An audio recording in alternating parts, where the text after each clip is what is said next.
before I jump into my talk, I want to say thank you for having us here. It's been so much fun. It's one thing to get to know you at our conference at SDS or just kind of see you out and about, but to be here on your campus and to see what you do and how you do it, it's been a lot of fun. I've learned a lot, and you guys are doing amazing work here. So thank you for that. And thank you for letting my family come and stay. We've been in the townhome, and she has friends here. I have family here. I saw my great aunt and uncle last night for the first time in over 20 years, and learned that he actually was part of designing the B-2 bomber, which I had no idea. I thought that was really cool. So thank you for having us here. I really appreciate it. I have various topics that I have spoken on here at RTB and places where I go. I normally have certain ones that I typically talk on. And this is one that's interesting and thought might marry what you guys do here with the scientific arguments and what I do as a philosopher. So what we're going to discuss is what is the difference between the more scientific arguments that people make for God's existence, and what are some of the ways that the philosophical ones differ, how do they work, and are there strengths and weaknesses of each one. So before I do that, let me first bring up some definitions here. So, as a professor, it's hard for me not to call on you to answer, so I'll try my best not to do that. So here we're having a question-answer time later on. So the word science has historically meant to refer to a body of knowledge that was organized and could give demonstrations through first principles and argumentation. Nowadays, the word science is synonymous with what you guys do here with like astronomy and physics and biochemistry and that kind of thing. So way back, philosophy and theology used to be considered sciences, but they're not really in that category normally anymore. But science, as you well know here, obviously, is the study of the natural world through empirical investigation. And philosophy does that too, but philosophy is a little bit different in that it asks questions that transcend various disciplines.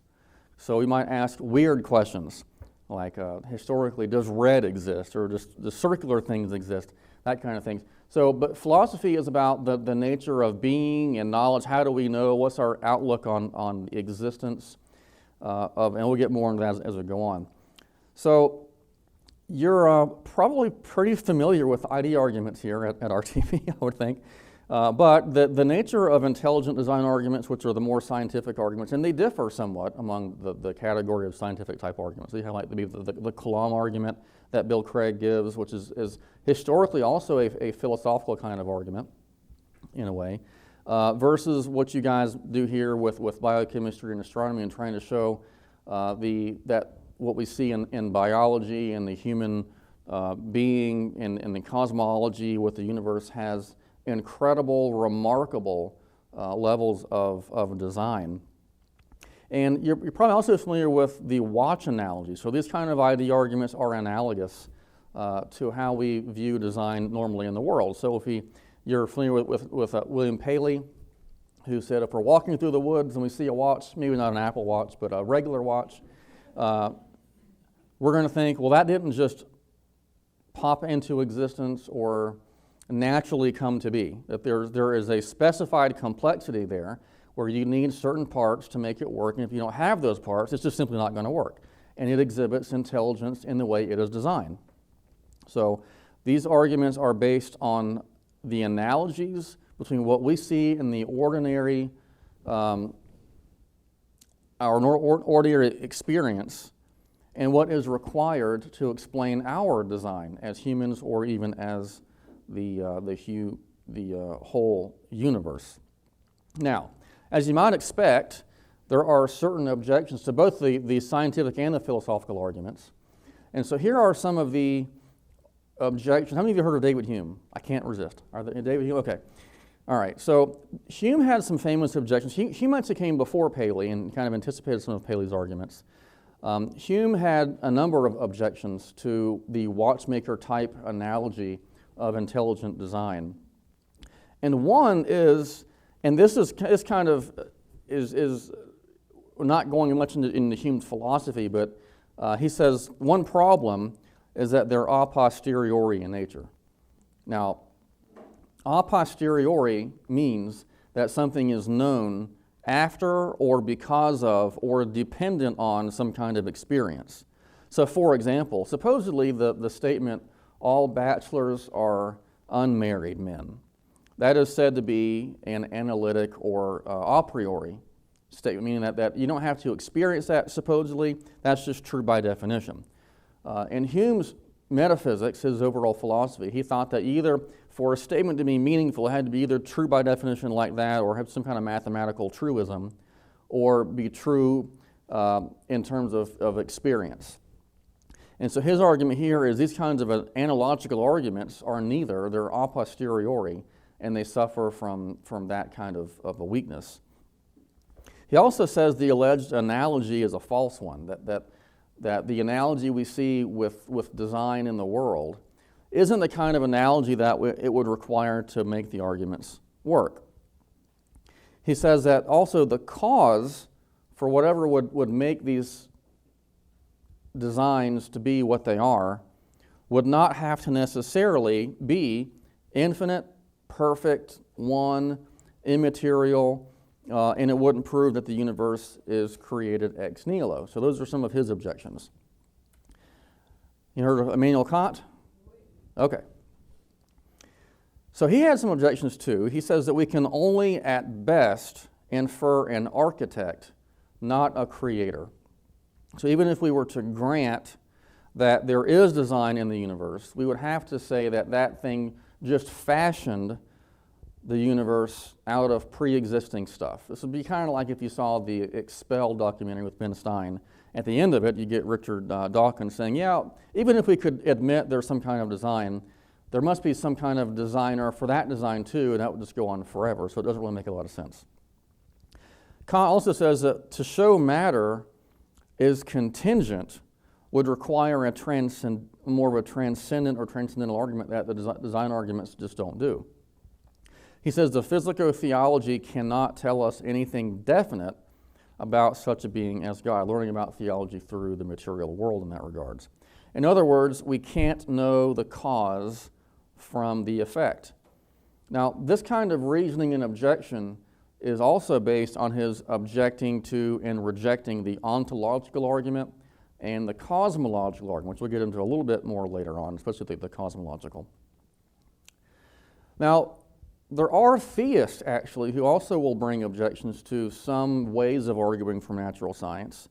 We were talking about favorite books yesterday on a podcast that Ken and I were doing.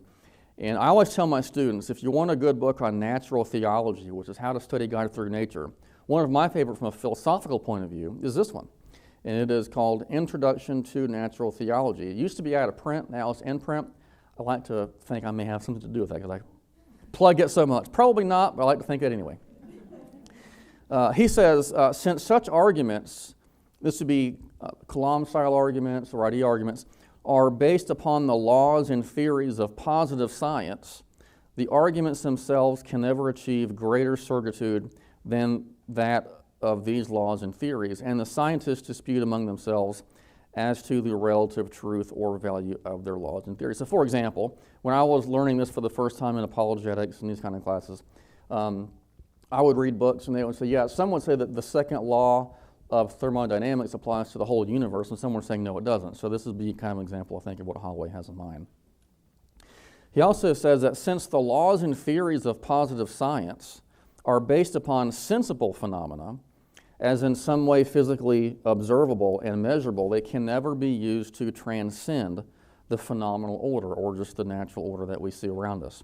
But God, as a term to be demonstrated, entirely transcends the phenomenal order. Thus, any proof that is strictly and merely from positive science, and that would be natural science like chemistry and biology and astronomy, can never demonstrate his existence. Third, even if we were to grant that positive science could establish the existence of some supramundane worldly principle, it could never go on to prove that this principle is God, namely a necessary being and pure act.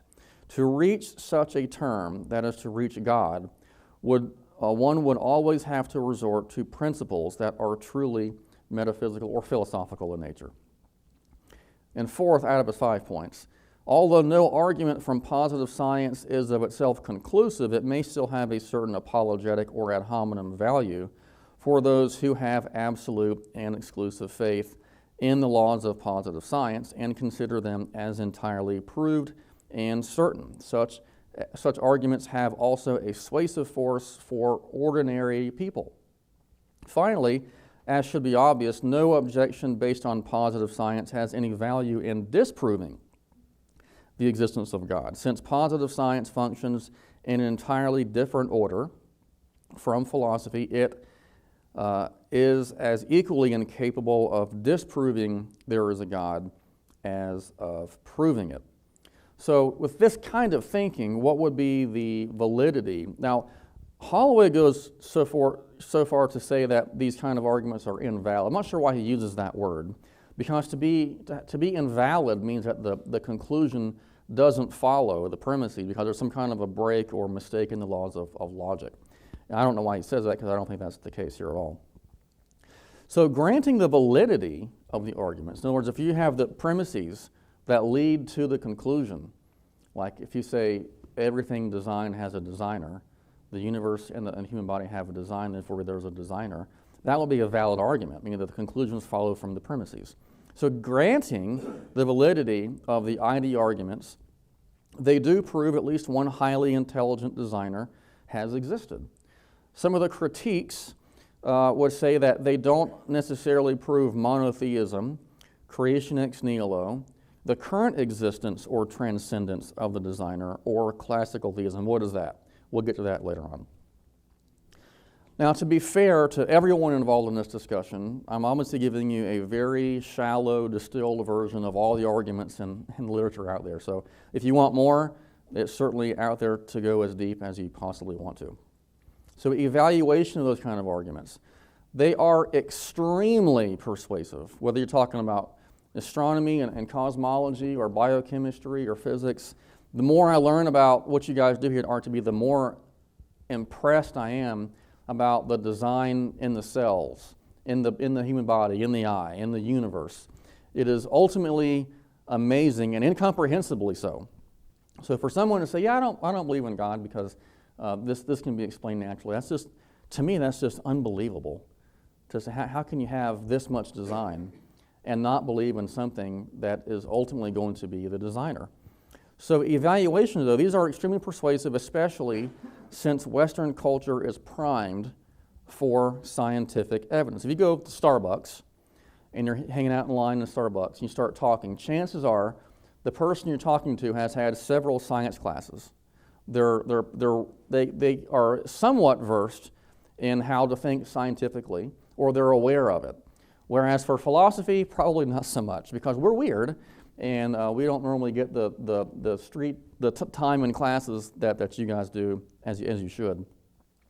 And my wife's a scientist too, by the way. She's more in biology, environmental type science too as well. But the objections are there are some shortcomings, but not without their merit. But these arguments can and do move people away from atheism to either deism or theism. In fact, when I first started apologetics back in 2004 in a formal way, anybody heard of Antony Flew? He is called, quote unquote, the 20th century's most notorious atheist. Well, about 2004, 2005, he actually converted from atheism to, it's debated between deism or theism. You know why he converted? He converted because of what you guys do here, because of the intelligent design arguments. He said, this is so overwhelmingly powerful and persuasive that I can't deny anymore. So when someone says that theistic proofs or these kind of arguments don't do any good, that's demonstrably false. We have people who we can point to and say, look at this person. He has actually converted from atheism or from whatever to a position that's closer to what we're holding here as Christians. So the nature of natural science and philosophy. Natural science is a collection of various disciplines that study the natural physical world via usually direct empirical investigation. Philosophy is an investigation into the nature and causes of things. While it is informed by natural science, it is not limited to the physical world, as it can reason from the physical world as an effect to an immaterial being as its cause. So we can talk about the nature of angels, supposedly, the nature of God as an immaterial being from the realm of philosophy. Now, as I mentioned before, one of the really strong points with the arguments you guys offer here is that you don't have to explain what science is or the nature of science to most people. With philosophy, you've got to pretty much do that. Now, let me give you an argument from philosophy. This goes back to, as Ken said, Thomas Aquinas. I've intentionally given you a somewhat difficult argument that will also give us, I think, a lot of cash value. But it's different. Philosophy is weird. Wouldn't be fun if it weren't weird. So here we go. Anybody heard of the 5 ways of Thomas Aquinas? All right. Here's the first one. It's a little long, bear with me. The first and more manifest way to show God's existence is the argument from motion. Now, motion in this context does not mean inertia. So if I took out a ball and threw it to one of you, the ball will be in that kind of inertia. That's not what it means. Motion here goes back to Aristotle to mean change. This is an argument from change. And change for Aristotle means you're going from potentially being something to actually being something. So I was actually here, I'm potentially over there. I actually do that. Or I can potentially sit down or eat or whatever. And once I do it, I have changed from potentially doing it to actually doing it or having done it. So it is certain, Aquinas says, that and evident to our senses that in the world some things are in motion or are changing. And so this was including any kind of change, a leaf going from green to red, any kind of change. Now, whatever is in motion or changing is put in motion by another, for nothing can be in motion except it is in potentiality to that towards which it is in motion. Whereas a thing moves inasmuch as it is in act. For motion is nothing else or change than going from potentiality to actuality. So my son Alex likes Legos. I like Legos too. We might get a big bag of Legos from Legoland or wherever. And all those Legos are potentially like a castle or a roller coaster or whatever. But until he actually puts them together, they're going to just be in potential to being whatever that thing happens to be. But when they're put together, they are actually and changed into being in that shape.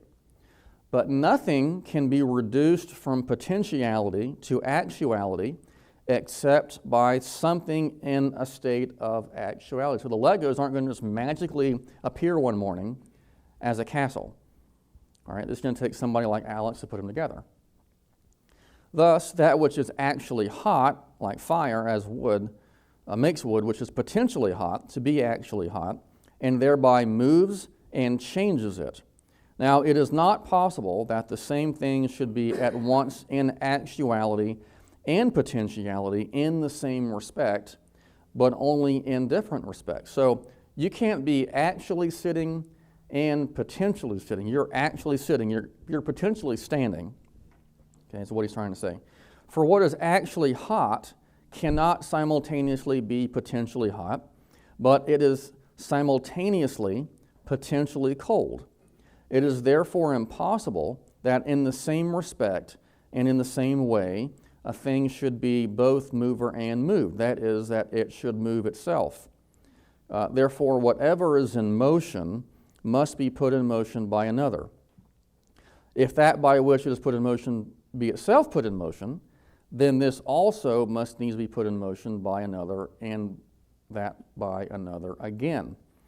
But this cannot go on to infinity, because then there would be no first mover, and consequently no other mover, seeing that subsequent movers move only inasmuch as they are put in motion by the first mover, and as the staff moves only because it is put in motion by the hand. Therefore, it is necessary to arrive at a first mover put in motion by no other, and this everyone understands to be God. Questions? I didn't think so. Okay. So you obviously can take all that and put into a nice, tight little syllogism or an argument like all men are mortal, Socrates is a man, therefore he's mortal. You can do that, but this is the basic argument to explain it. Okay, would you rather explain that or an ID argument? Is this much in our culture? It's not the ID itself is easy, but to lay out the premises we're primed easily for it. That things have a design, things have a cause, like the Kalam says. The universe has a beginning, therefore it has a cause. These kind of arguments I think are good, the one I just gave you, but they are dense, they're weird, they're not what we normally, the way we think. How many of you does this make sense? Or is it confusing, different? All the above? Okay. So what do the philosophical proofs demonstrate? Well, arguably, if these kind of arguments are sound, then they would show that God is a necessary being. Because if God is pure act, where act just means existence, then for God to be pure act, as Aquinas is maintaining here in this proof, then he would be a necessary being. That is, he couldn't fail to exist. There's no way he can't exist. So someone might say, well, yeah, God might have created the universe, but it doesn't mean he's here now. Well, this argument would show that he's still here now as a necessary being. This argument would show that he is infinite in existence and pure act. And there can only be one such being. There can only be one pure act. We were discussing some infinities yesterday at lunch. You have some interesting conversations here at lunch. And so the argument is that there can only be one being of pure existence, because if there were two beings of existence, they would have to differ. Then therefore they have to differ by either something or by nothing. Well, to differ by nothing isn't a difference.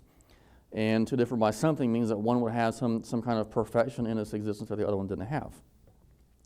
So there only can be one kind of being like that. All other beings are dependent on God for their existence, and that all things that God has created ex nihilo, or from nothing. Now, Aquinas did maintain that reason alone cannot tell us if the universe is infinitely old, temporally speaking. I think he would probably just disagree with that now, given our scientific discoveries. This is why I say science can inform our philosophical arguments. But he didn't think that, for example, the Kalam argument that Bill Craig likes to use would be a sound or valid argument. Because for him, the universe could go backwards into the infinite past, but it would still require a cause. It would be like me upholding something in my hand. If I move my hand away, then the thing goes away too. Or if I strum a chord on the guitar, you're only going to hear the sound as far as the strings are vibrating. You're only going to hear my voice speaking to you as long as I'm actually talking. So there has to be not only a beginning cause to the universe, but a right here and now cause as well for Aquinas. But what other attributes does this give us? Well, if God is infinite being or pure act, then a lot of other things follow from that. And this is going to be what has been called classical theism.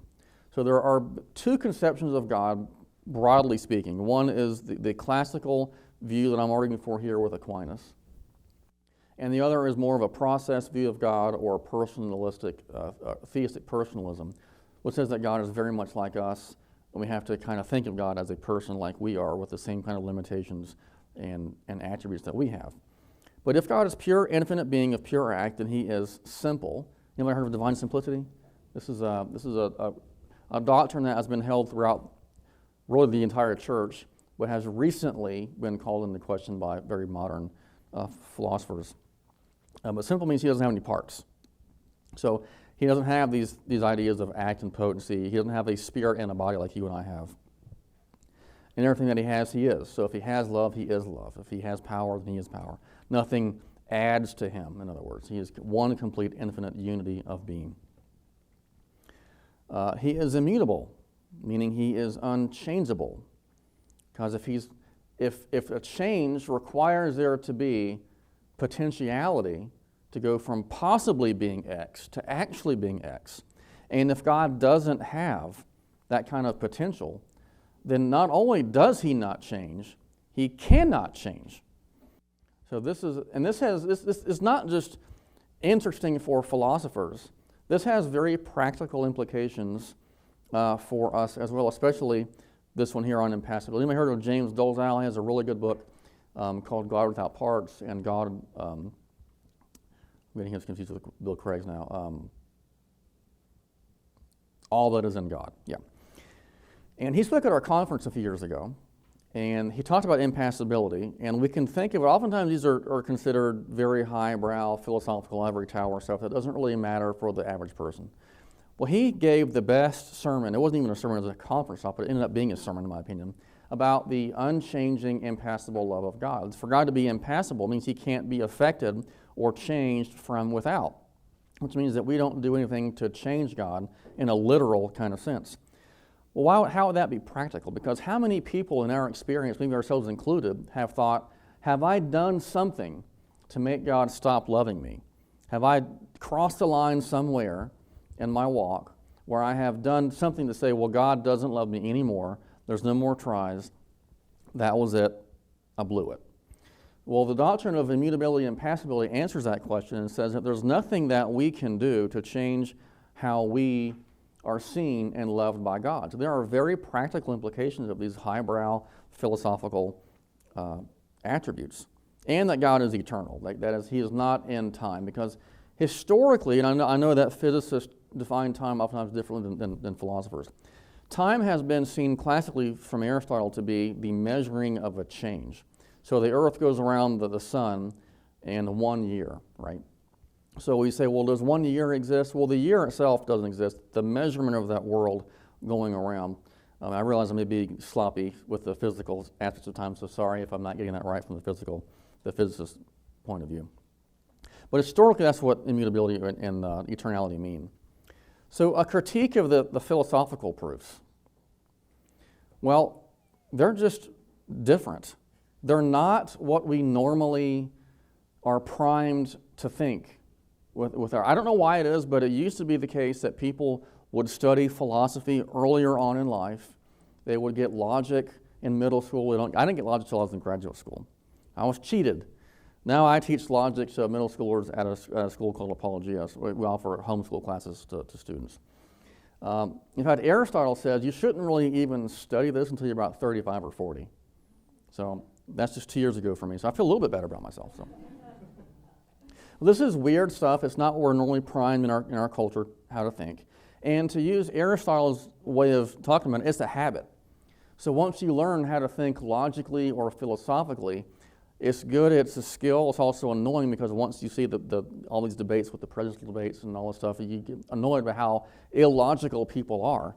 So you can't turn that off once you get it. So they're difficult. I mean, obviously your arguments are difficult too. But the philosophy ones are not what we're normally used to, I think, in normal conversation. I certainly can't follow your argument. You had a discussion about quantum mechanics. I can't follow that. So that's not saying that the stuff y'all do isn't difficult. It's a different kind of difficult. They are more robust regarding the existence and nature of God than the scientific proofs, in the sense that they can touch on philosophical concepts that maybe biology and chemistry and astronomy won't do. And that's not in any way a negation or knock on anything for natural science. That just means that we don't drive a car if we're wanting it to fly, or we don't get on a plane to float on the ocean. It's just not what that is meant to do. So why did I talk about this? Because Tracy told me to. And it's your fault, Tracy, if this doesn't go over very well. So congratulations on your wedding, and I hope you're having fun in Greece and wherever else you're going. So this was all you. So what I wanted to do, though, was just to bring to light some of the objections you might hear atheists give, some critiques you might hear some philosophers give. But I think the ID arguments are incredibly powerful, and a lot of times I wish I had gone down the road that you guys are on. I wish I had done astronomy. I wish I had done physics or something else, because it's very practical. We were asked to do a talk Hugh asked me to do a talk on something that was innovative and new in philosophy, and I'm thinking, we can't even answer objections from 2,500 years ago from Plato. What do we mean new? We're still asking, does red exist?